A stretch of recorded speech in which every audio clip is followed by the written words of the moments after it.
Então, vamos lá, pessoal. Ó, período composto por subordinação às orações adverbiais. O que significa oração subordinada adverbial? Significa que ela tem valor semântico de advérbio. Tem valor. Aquele pedaço da oração inteirinho tem o mesmo valor que o advérbio. Então, na oração subordinada, a gente tem duas partes, a oração principal e a oração subordinada. As duas estabelecem entre si relação de interdependência.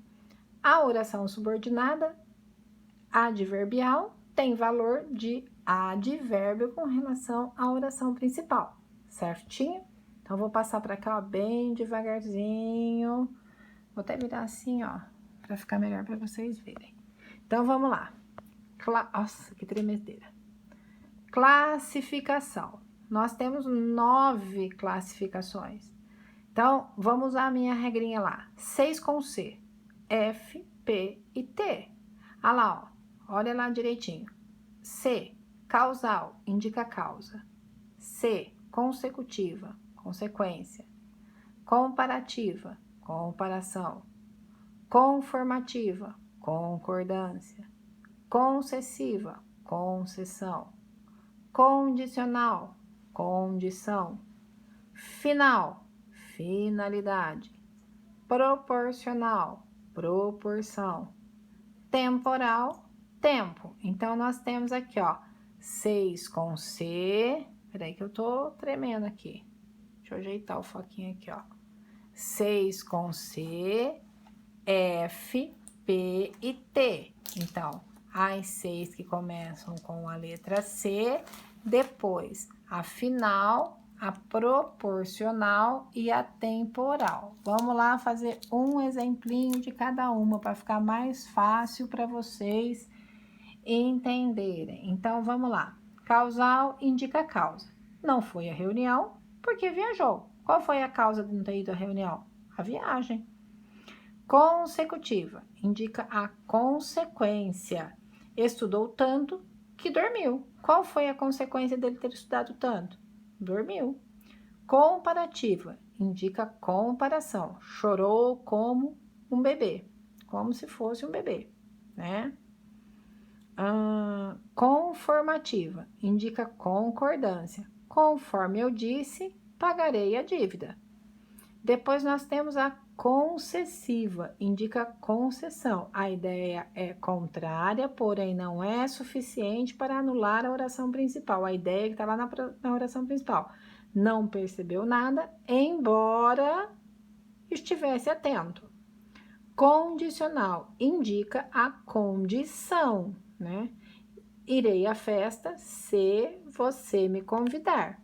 Aí depois nós temos a final, indica finalidade. Tentei de tudo para que ele pagasse a dívida. Qual finalidade? Pagar a dívida. Proporcional indica proporção. À medida que crescia, deixava de lado os brinquedos. Temporal. Após a reunião, fomos para casa. Então, indica tempo. Após a reunião, fomos para casa. Bom, lá no livro de vocês, na frente de cada uma das classificações, tem as principais conjunções que estão relacionadas a essas classificações. Então, quais são as conjunções que indicam a causa, a consequência, a comparação, né? Então, preciso que vocês estudem muito isso, porque isso é muito importante. Um dos jeitos mais simples e mais fáceis, né? É através da conjunção que a gente vai poder classificar a oração subordinada adverbial. É a conjunção que é responsável que é um dos fatores responsáveis pela classificação. Eu posso, por exemplo, sem olhar a conjunção, entender a ideia, observar, mas aí é muito mais difícil, é mais fácil olhar a conjunção. Então, essa conjunção aqui é uma conjunção de causa, essa aqui é uma conjunção de comparação, essa é uma conjunção de condição, essa é uma conjunção de proporção, de tempo, de finalidade. Então, é mais fácil a gente saber. Olhar a oração, né? E classificar através da conjunção. Então, eu preciso que vocês estudem bastante isso daí, tudo bem? Então, agora eu vou voltar aqui lá no outro quadrinho, ó. Vem pra cá, devagarzinho, ó lá. Período composto por subordinação, as orações adverbiais, que tem valor de advérbio. E voltando pra cá, a classificação delas todas. Por hoje é só. Até semana que vem, pessoal.